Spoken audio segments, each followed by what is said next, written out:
The Charles Adler Show starts now. Welcome back to the podcast. I will be the first to admit that sometimes I take a shot at the odd politician. Now, generally, I take a shot at them when they're only delivering talking points and they're not exactly well prepared to get off their talking points. I promise you that today, the minister that we're about to talk to does not rely on talking points. One of the brightest bulbs in politics today. Sean Fraser is his name. He's based in Atlantic Canada in New Glasgow, Nova Scotia. He was most recently the Minister of Immigration. In the recent shuffle, which was just a few weeks ago, he became the Minister of Housing. Minister Fraser, welcome to the podcast. Thanks very much for having me. Looking forward to it. I know that housing has become the most controversial issue. There was a time when if a minister got shuffled from immigration to housing, it might have been seen as a demotion. It is not. We've got a housing crisis. I won't delay this one little bit.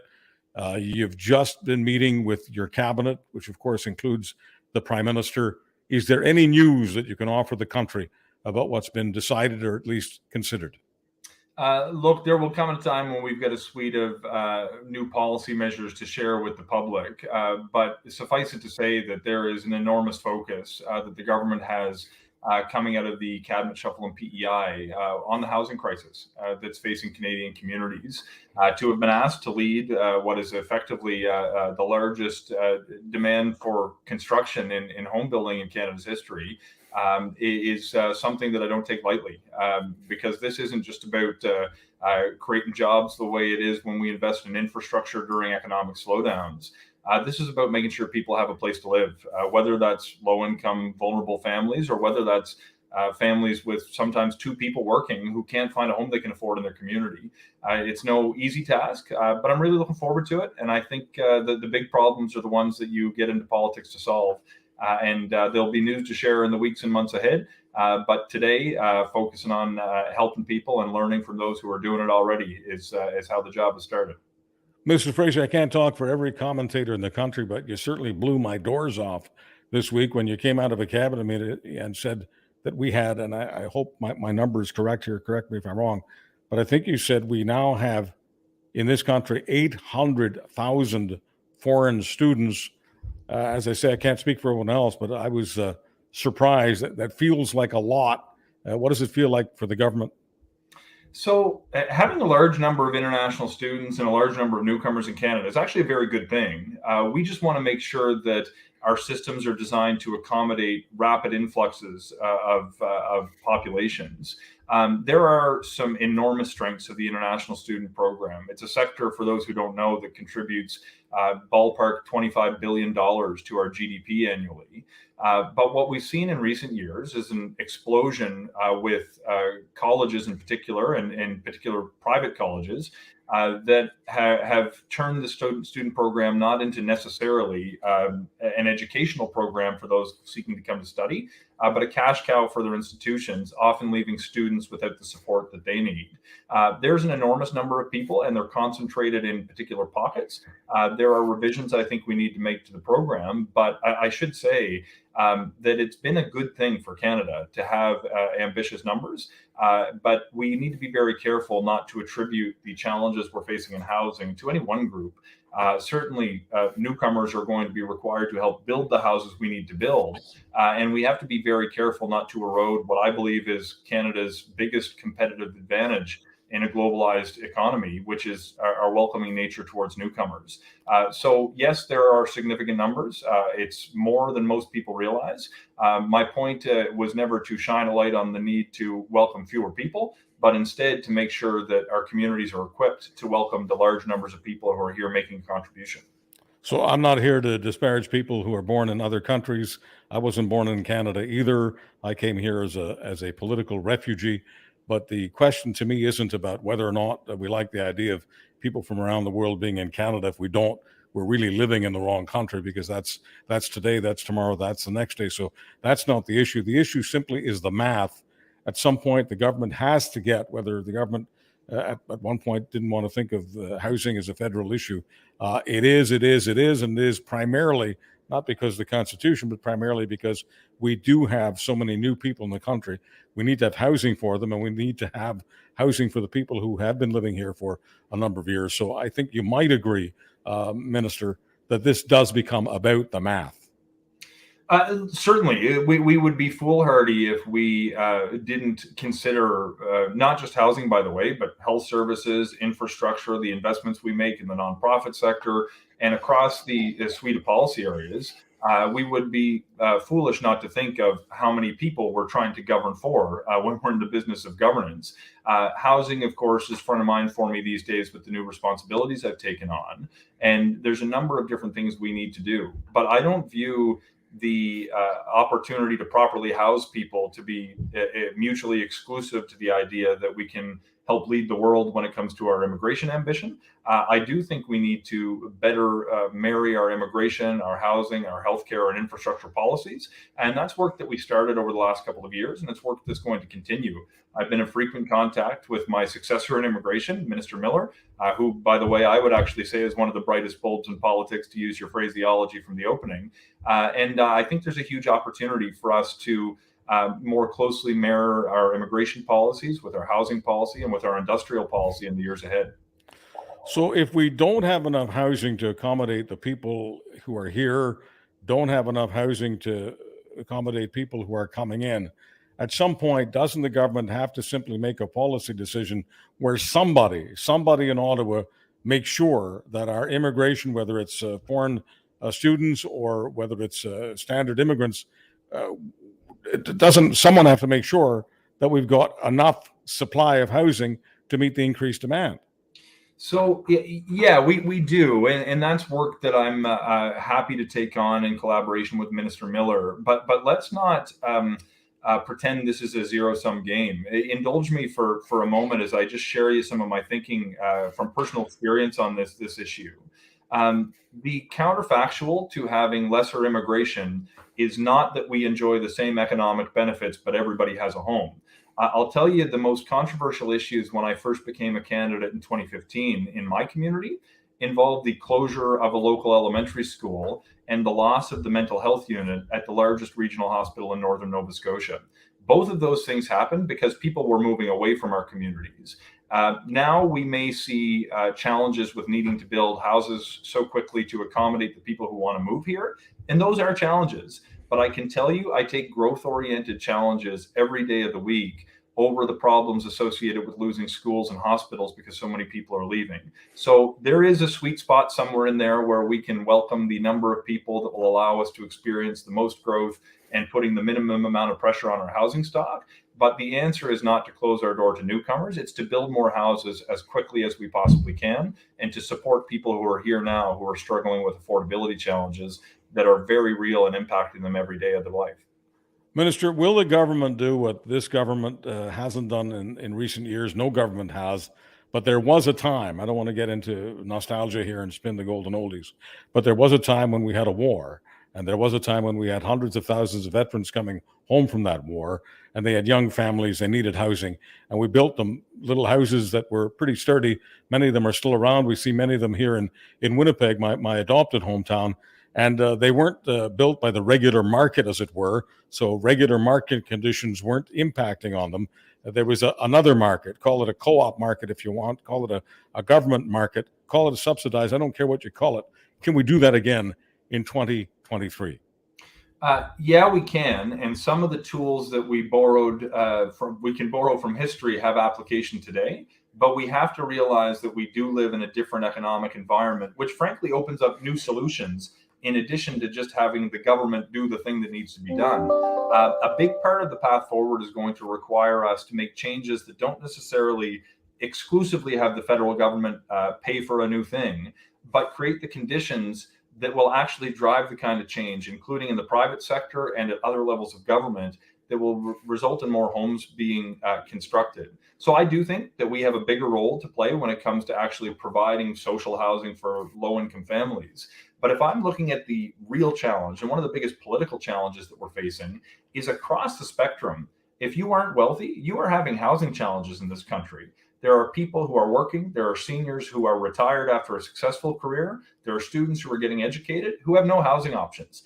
If we're going to actually solve the problem and not just fiddle along the margins of it, we need an all hands on deck moment, but we also have to come to appreciate that we're dealing not necessarily in the millions or even billions, but potentially in excess of $1 trillion that we're going to have to deploy in order to solve this problem. We are not going to be able to do that. There's no government in the world that would be able to do that in a short period of time. But if we actually incentivize developers to build by changing the financial equation that allows them to build homes people can afford, if we step up our own game by building more for those people who can't afford it, and if we streamline the process to reduce the cost to build, whether that's through municipal changes or tax environments or financing options, we actually can deploy a lot of the resources that are out there in the market that will help solve our challenges. There's no silver bullet, but this is a moment, to use your analogy, we need to build like this is a wartime effort, and that's what I've been asked to do. So, does that mean that we can't create a separate market? Does that mean that we will always be beholden to the rising tides of the free market when it comes to those important categories? You mentioned low income, you mentioned students, you mentioned seniors. When it comes to those three categories, will they always be hostages to the free market? No, and I should point out that not all of them are today either. We have to realize that there are homes that will always exist within the market, and the government of Canada is not going to start subsidizing luxury condos. That doesn't mean luxury condos won't exist, but there are people who cannot afford a home. It's our belief as a government that regardless of the circumstances of your life, you deserve to have a safe place to call home. There are going to be units that we pull directly out of the market by subsidizing affordable housing that are offered to people on the basis of their ability to pay rather than what the market will bear. We also will have free market incentives, whether that's changes to our tax regime, whether it's financing opportunities that will allow people to operate within the market. Where I think we can actually make meaningful change is by creating the market conditions that cause people to build at a lower price point that's more closely attached to the wages people can afford, people are earning, that will allow them to afford to pay. The kinds of things I'm thinking about, if we actually offer programs, look at the rental construction financing initiative. We made an announcement in Vancouver a couple of weeks ago that's going to result in 1,100 new units being put up through one project. This is not to solve the national problem. This is one part of it. But the key piece to that program was that we insisted that the developers who benefit from the program have to offer the units that are going to be rented at a price point that mirrors the median income in those that city, and that they have at different stages different numbers of units that will be offered at lower price points. If we actually change the financial equation and extract a commitment from the beneficiary of our investments to build the kinds of homes that are not on the market today, we can actually have a hybrid program where sure they exist within the market, but it allows us to bring the accessibility to the market to millions of more Canadians who currently find themselves boxed out. Sean Fraser, can you see yourself as a liberal now? So we're talking politics, and that's okay. You're a proud member of the Liberal team, the Trudeau team. Can you see yourself as a member of the team? Let's say, I don't know, 2 years from now, there might be an election where the Trudeau government, your government, makes a commitment to bring us to a point in Canada at some point where housing, affordable housing, is seen as a right. Let's call it universal access to affordable housing. Can you see that down the road? Yeah, I can. And in fact, if we set our goal as anything less than making sure that everybody has a home, then that's a moral failure.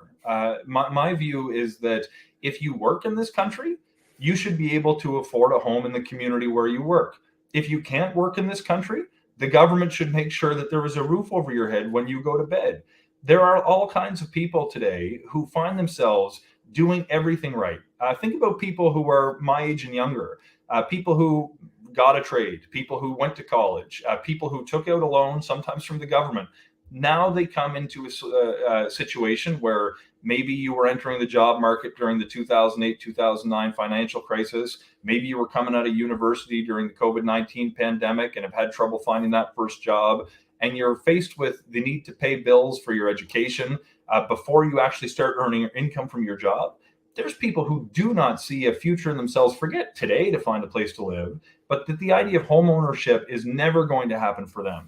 I think we can change that by demonstrating to people that we can make real progress in the short and medium term, to demonstrate that we can actually put more units on the market at prices people can afford to rent and to buy, and to demonstrate that we don't have to give up on the idea that home ownership is impossible in Canada.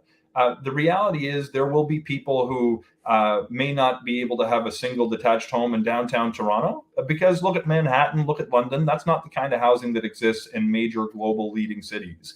But my view is you should be able to find a place to live where you work if you are working. This is not too much to ask. This is the way it was in my community growing up. It's the way it can be again. It's going to take an all hands on deck approach where we get everybody pulling in the right direction. And I think that we've hit the political moment where, regardless of partisan stripe, regardless of level of government, people want to see success in housing, and to be a part of it and to have a leadership role is something that I don't want to see go to waste, because your vision may seem like utopia. That should be what we aim for. So let's try to nail this down, because the last thing I want to do is take you out of context, or have anyone take you out of context. Is Sean Fraser, the housing minister in the Trudeau government in 2023, saying that at some point in the next few years, you can see this government making the kind of comment that is the kind of commitment that is carved in stone, which amounts to universal access in this country to affordable housing, whether it's a home or an affordable apartment, universal access to affordable housing? Is that something the Trudeau government can nail down in the next couple of years? So yes, it is, but I'm under no illusions that under the next 18 months or 2 years, or however long we may have before the next campaign, that every single person in Canada is going to be adequately housed. There will always be people in transition.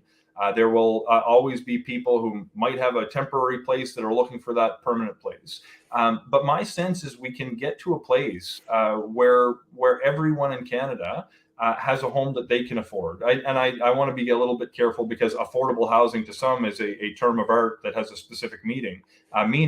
But regardless of whether you are a working class family, a low income family, a middle income family, you should be able to have a home in your community that you can afford.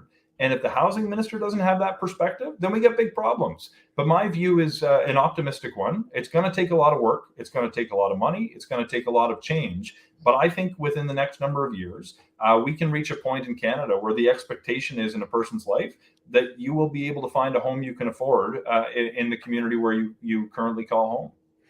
So we started off the conversation talking about education and 800,000 foreign students now living in Canada. Let me get to a different aspect of education that I think might help with the housing crisis that you're now dealing with in an active way. Do you think that the government can create an environment in which we don't have the same requirements for people from around the world to come here to participate in the construction trade? Once again, this is not about saying no to immigration.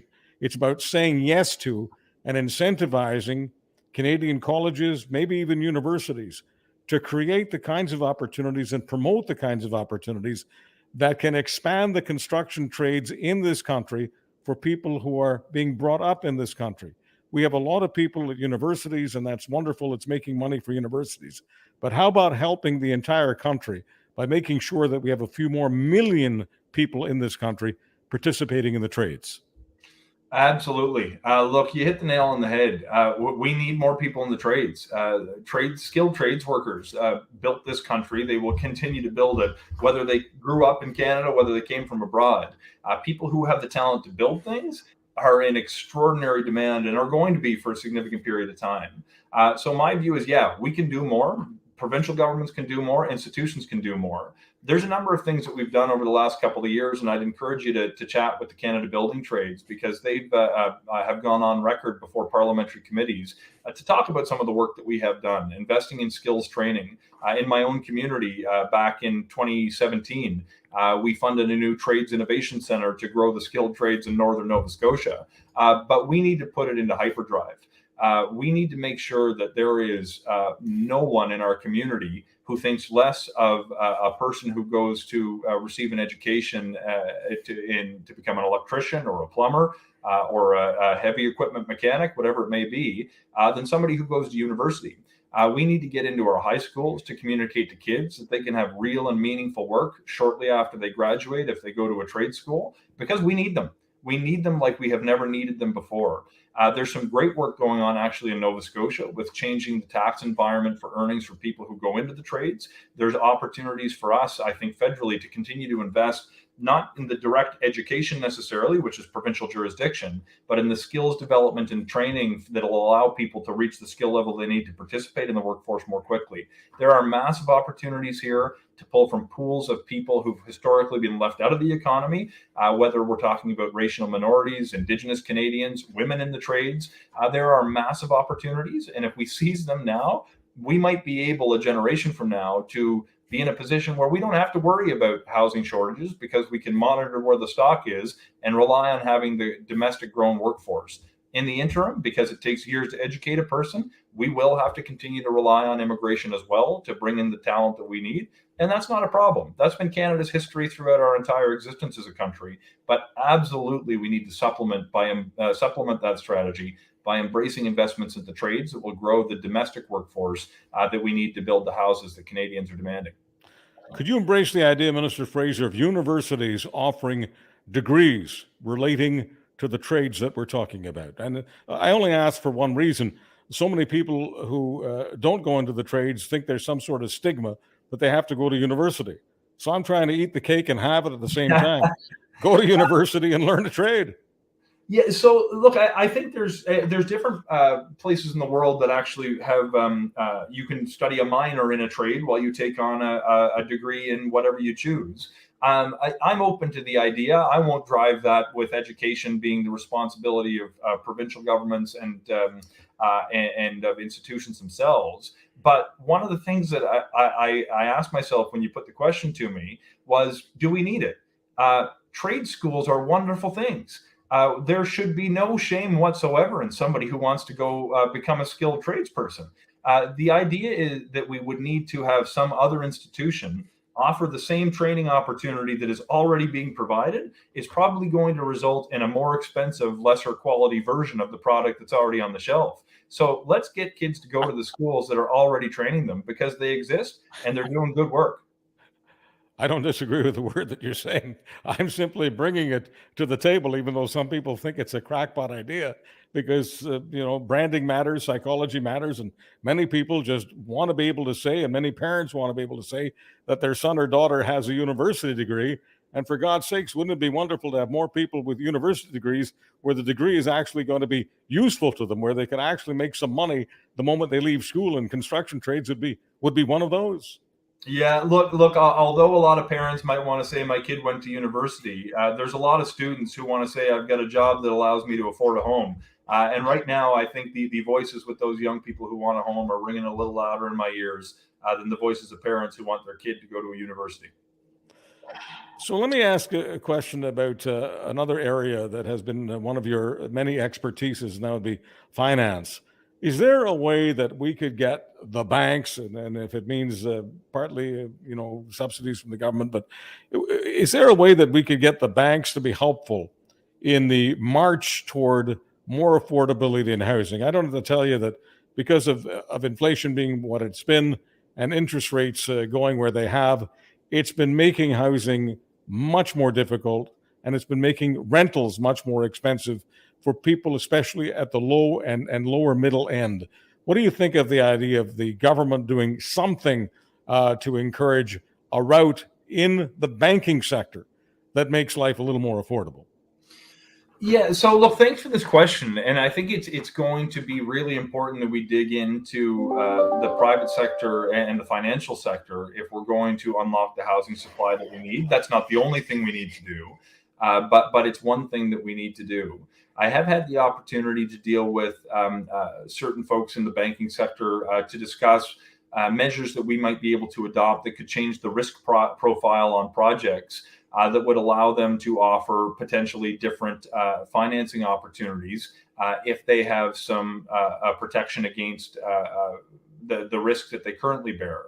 Keep in mind the interest rates that have had an impact on the pace of construction in Canada are being driven by the Bank of Canada, which we won't interfere with its independence, of course. But I think more broadly, the things that we might be able to do include leveraging the federal borrowing power to actually change the equation for people who can't get a favorable rate at the bank. But if we do that, we don't want to do it for somebody who's going to build a unit that we don't need in Canada right now at the highest end of the market. We want to incentivize units that are going to be built, homes that are going to be built at price points that people can afford. This might mean passing on the federal government's borrowing power at a preferable rate compared to what banks may currently be able to offer. But we won't be able to change the dynamic of the borrowing rate that banks offer independently without creating either some lesser risk profile for them as lender or by offering more competitive rates through government programs like the one that I mentioned that led to the positive announcement in Vancouver a couple of weeks ago. Minister Fraser, I get that in both the commercial world and the government world, it's always about the millennials. That's where the votes are. That's where the money is. That's where the opportunity is. That's where the future is. I get all of that. But I just wonder, and part of this thinking is the thinking that went into a column which will be out in Thursday's edition of the Winnipeg Free Press. Seniors, some seniors, yes, some seniors have got a pretty good, healthy a balance sheet, and God bless them, and that's wonderful. But many don't. Many are living on their pension incomes. And I'm just wondering if there's any kind of announcement that can be coming out of your office, your government, with respect to helping seniors with affordable housing. So certainly it's a big focus for me. And one of the things, although we've been talking largely about those sort of entering the market, in addition to dealing with social housing and wide-scale rentals, there's three key groups that I see that have immense housing need: seniors, students, and starter homes. And I didn't intend for them to all start with the letter S for branding purposes, but you've got me thinking now. The reality is, if we actually get seniors housing right, it's one of the most powerful things that we can do. Because it helps people who are in vulnerable circumstances. And look, having knocked doors for the past 8 years in rural Nova Scotia, I've met all the stories you've read about in the paper. I've got neighbors who have told me that they split their bills. I've got folks who tell me they're choosing between what to pay for at the grocery store and their ability to remain housed. And it's heartbreaking, particularly after people have been counting on retiring under a different set of circumstances than currently exist as a result of post-COVID inflation. And we have to address the issue. But if we address the issue, the phenomenon that you're going to see en masse is that when seniors move into more accessible, smaller apartments that are more appropriate for their stage in life, they often free up a family home that allows an entire family to move into. And that cascade has a ripple effect through the housing sector that creates more supply. So although you might be covering the cost in some ways as a developer or a lender or as a government of a small unit, the excess housing you unlock is not just that small unit. It's the extra housing that came in the family home that a person moved out of. My sense is if we work with municipalities to make sure seniors housing is being built near services, near accessible transit, we can have a major impact by embracing seniors housing specifically as a strategy to help cure the housing shortage right across the country. Minister Sean Fraser, I want to thank you so much for your time. Housing's an important subject. They only have you dealing with important subjects, no matter how the deck gets shuffled. I hope that we can do this again the next time, regardless of what your portfolio is. I'll look forward to it very much. Thank you so much for having me. Thank you very much, Minister Fraser. Sean Fraser is the housing minister in this country. He was shuffled just recently in the July shuffle. Before that, he was involved in immigration. Before that, he was involved in both the environment and finance. So this person who we called a bright bulb, I think, has acquitted himself well, as he always has, and we'll have him back again soon. Thank you for joining us. I want to remind you that my column on housing appears in tomorrow's Winnipeg Free Press. That would be the Thursday edition. And I also want you to know that if you don't have time for the entire show on any given day, you can always catch it on demand on your favorite podcast app. And a reminder that when you do get onto our app and when you do download, that you also give us a favorable, which means either subscribe or follow. Subscribe or follow the Charles Adler Show podcast. Thank you. Catch Charles Adler Mondays on Real Talk with Ryan Jesperson, twice a week in the Winnipeg Free Press, and every day at criermedia.co.